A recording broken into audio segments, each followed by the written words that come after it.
Hey, this is John Lee Dumas, the founder and host of Entrepreneurs on Fire. And if you're wanting to learn how to embrace change and navigate through disruption as a leader, then listen to the Leadership is Changing podcast with my good friend, Denis Gianoutsos. He's prepared to ignite.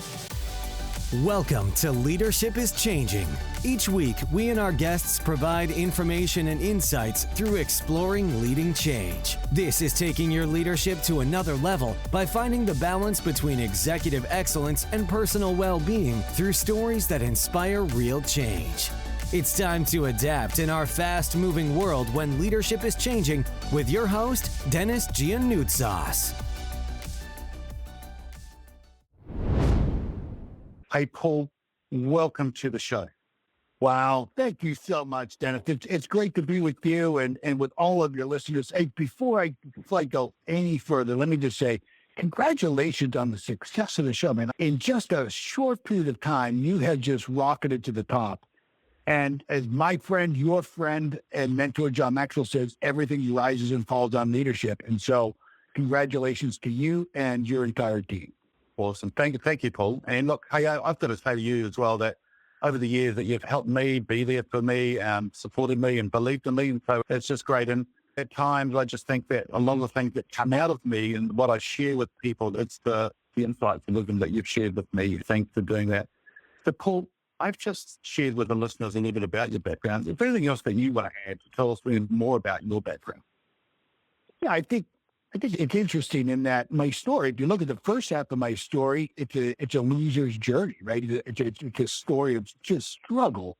Because of my speech impediment at a very early age, I was labeled as learning disabled. I wasn't learning disabled until they programmed that into my mind.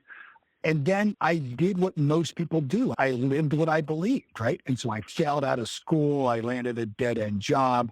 But there was always within me this small voice that would speak life to me, that would speak hope to me. And thank God I would listen to it. And at 22, I started my first commercial cleaning company and got my first business mentor and really went to work on me, understanding why I was doing the things I didn't want to do, getting the results that I didn't want to get. And I learned how to change those things. And I learned how to change my inner image and my core belief system.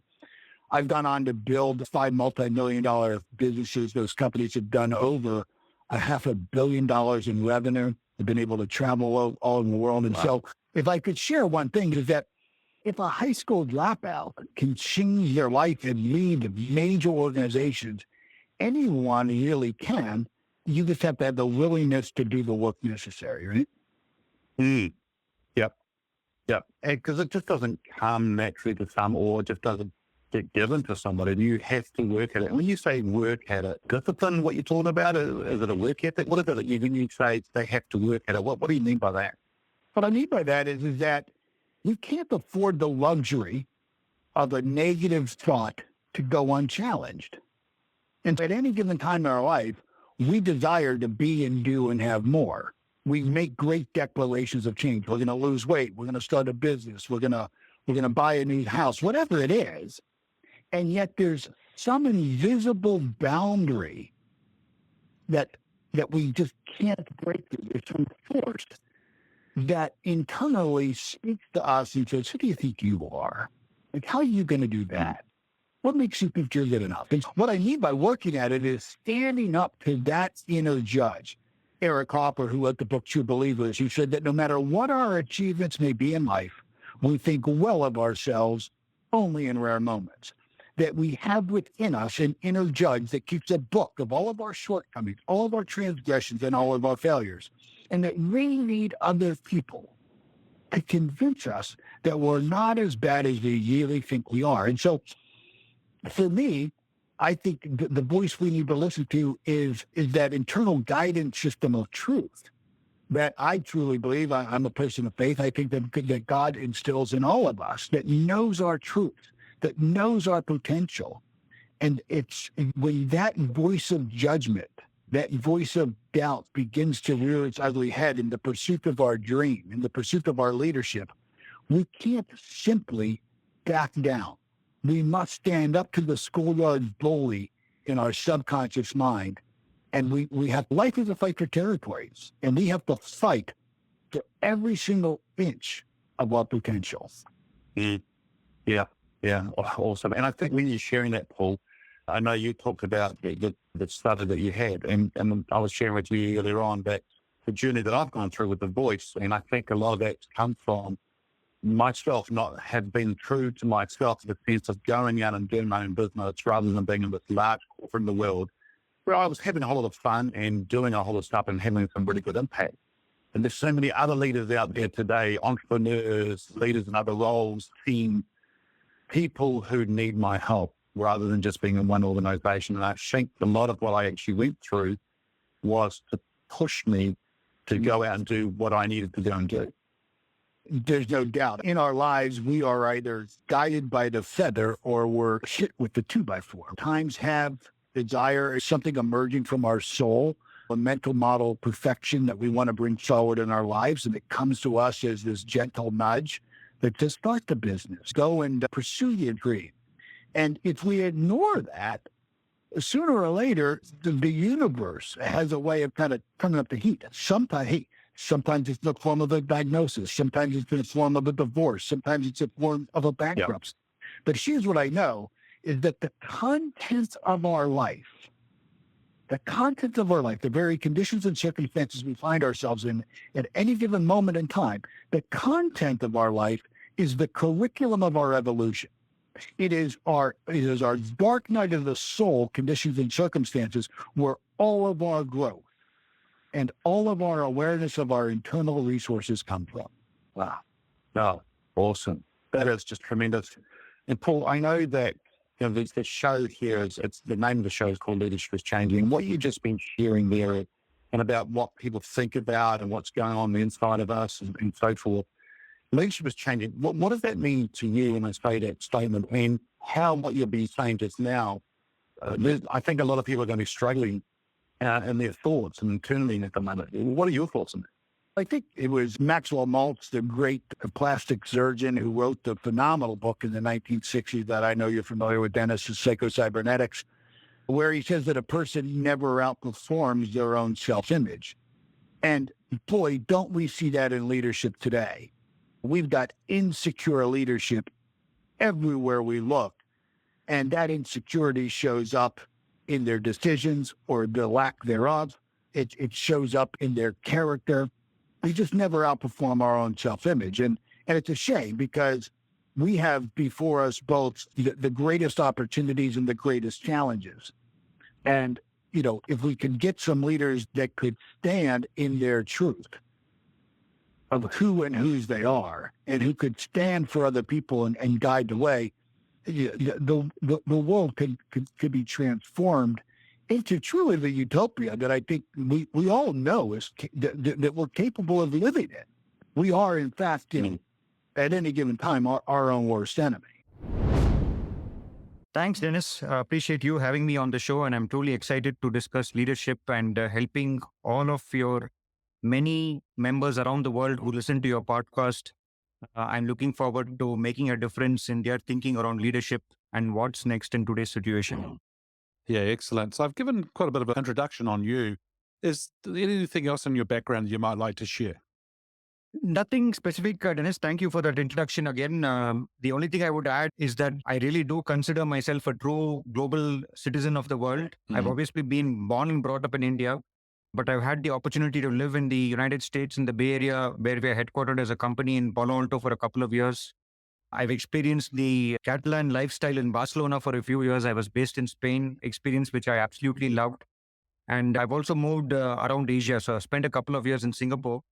And probably the stint, I would say, that taught me the most from a learning perspective was in China. I had the opportunity to manage 3 global delivery centers in China. And probably I would say out of my 24 years, if I was to pick out one experience that truly made a difference to me, was really working with our China team. And I think China gave me a very different learning experience compared to the Western countries. Yeah, it's great to be able to have these different experiences and different cultures as you travel the world and leading different teams. And I remember seeing you either at the gym at the hotel that we may have been staying in Palo Alto, or I was at the gym and just coming out and you were going to the office, and so we edge each other on to go to the gym, which was really good. Yeah. Mayur, the question here for you is, how did you get into leadership? I think that's a very interesting question, Dennis, because I truly believe that my journey into leadership was all because I had a manager, supervisor in Hewlett Packard who saw it worthwhile to take a risk with me when I was extremely young in the company. Actually, I was just finished 3 years in the company. It was not very often that somebody with 3 years of experience was given a people management responsibility, which in many ways, I think the transition from being an individual contributor to a people manager, however small that is, I think it's one of the most significant transitions that you can make. And I was fortunate that I had a manager who, despite what I believe now on hindsight was maybe not sufficient experience on my side at that point of time, she still took the risk and made me a people manager of a very small team. And that was basically my first foray into leadership, because all of my team members were a lot more experienced than me. And India culturally, there is a lot of importance given to how many years of experience a candidate comes with. So I was one of the most junior members of the team, but still the manager, again, I reiterate, took the risk to make me a people manager. And that first role actually taught me a lot about leadership and what it means to manage people. Obviously, even in my first role itself, I did encounter some resistance because not everyone immediately bought into the thought of me being a people manager. But that taught me a lot. And that was my first foray into leadership, Dennis. That's interesting how you talk about there was a little bit of resistance, especially probably because you were young, only 3 years into the role. And then all of a sudden, next minute, ta-da, you're a leader. Yeah. And I've been going like, what? So how did you handle that resistance? What did you do to get around it? Yeah, I think when you go through any change, whether it's for yourself or in a team, I think the first aspect of managing any change is to come to acceptance that the change is happening. So one of the things I did was I really put myself in the shoes of my team members. And I said that if this was happened to me, probably I would react in the same manner. And then my whole thought process from there on was, how do I build that trust and credibility with my team members for them to feel that I'm a worthy choice as a leader? And I believe it was around 6 months down the line in that particular role when one of the team members, actually the team member that was most resistive to being a manager, she actually made a pretty big blunder with a project that we were working on, which got escalated to the director of our division. And I clearly remember that this blunder came out by surprise on a call. And the person asked on the call that who has done this work? How could we have made such a big mistake? It was basically an Excel sheet error that had happened on a fairly large financial calculation. And I don't know what prompted me to do this again on hindsight, but instead of pointing to one of the team members, I said that it doesn't matter who did it. I am the manager of this team and I take accountability for the mistake. And even when I was pressed to a certain extent to tell who did it, I did not give up the name of the person. I just kept telling the director saying, let's not get into that. You have given me the charter to manage this team and I take full accountability. I should have reviewed it before this reached you. And this lady actually, after the call, she almost was on tears. She came and told me that I'm sorry I made this mistake, but I'm really full of admiration the way you stood up to me. And the fact that you took the bullet on my behalf shows me why you have got this role and position. So I think that word kind of then spread around that there's a guy who can rely on. He's not going to let his team down. And that was how I went about building trust and respect with the team. Fantastic. So knowing that a leader has your back, and just a beautiful story that you shared there in relation to some resistance. And that was probably one of the ladies, that were the people in the team that were probably more resistant than others. And when it came for time, because the finger was about to be pointed, you chose not to do that, but also stood up as the leader and said, I take accountability because I'm the leader. And let's not get stuck in the weeds. Let's move forward. And I think, Mayur, that's a true sort of indication of the leader that you are. And well done in doing that. So it's fantastic. So good to see. Thanks, Dennis. Yeah. Yeah, cool. Here's a question for you, and that is, who's your favorite leader? Now, this person can be alive or it can be from history. So who's your favorite leader and why? So given the country I come from, Dennis, for a very long time, and I've read up a lot on this person, Gandhi has been a favorite leader of mine for the longest time. Obviously, growing up in India, we are all taught to respect and we learn a lot about Mahatma Gandhi. But it's only when you grow up and then you encounter situations of resistance, you encounter situations of anger, bitterness, you realize what a profound man he was to lead a country as diverse as India, which speaks around 80 different languages. People with various cultural backgrounds are there in India. To unite a country as diverse as India into a common vision goal, and you do that on top of this whole concept of non-violence that he had to get freedom from the British. Gandhi has been a long-standing leader. And I really want to share this with all the viewers, Dennis, because I would say over the last 2 years, it's had a profound impact on me as well. Through Hewlett Packard Enterprise, I was given an executive level coach around 2 years back who coached me for around 6 months since I was getting ready for a larger global role within the organization. And he asked me the same question and he said that going forward, what I want you to do, because I was giving him 1 or 2 examples of challenges I was encountering at work and how do I overcome it. And he told me that every time you have a particular challenge, he asked me the same question, who's your role model? And I said, my role model is Gandhi. And he said that every time you have a challenge at work, I want you to think about what Gandhi would have done in this kind of situation. And initially, when the coach told me this, I laughed him off. How can you even expect me to rise to a level of mental thinking, foresight to a man like that in terms of what he would have done? I said, all I'm doing is I'm a corporate. I have sales targets. I run after it every quarter. I said, you can't expect me to rise to the level of what would Gandhi have done in that kind of situation. But he kept pressurizing me. For every time I would go to him with a challenge, he said, okay, tell me if Gandhi was faced with this problem, what would he do? And he took me through this wonderful process of putting myself in the shoes of a visionary leader and forcing myself to think like him. And that's also, I would say, made a big difference to me over the last couple of years. Thank you for listening to this episode of Leadership is Changing with your host, Denis Gianoutsos. Each week, we and our guests provide information and insights through exploring leading change, inspiring executives and leaders to adapt and lead a bigger game in a fast-moving world.